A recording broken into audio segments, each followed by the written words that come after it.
नारळी भातची आपण रेसिपी बघतो. यासाठी कढईत तूप घेतले, त्यामध्ये थोडेसे खडे मसाले, दालचिनी, लवंग आणि बदाम फूल आहे.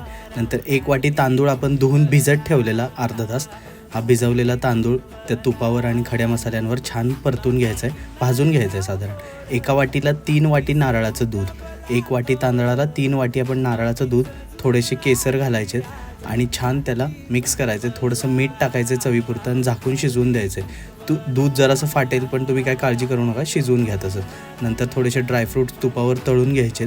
छान तळून झाले की त्याला सेपरेट करायचं आहे आणि त्याच तुपामध्ये 1 वाटी किसलेलं खोबरं, त्यामध्ये 1 वाटी गूळ आणि थोडंसं नावाला पाणी, सगळं मिक्स करून छान गूळ वितळेपर्यंत मिक्स करत राहायचं आहे गरम ह्याच्यात.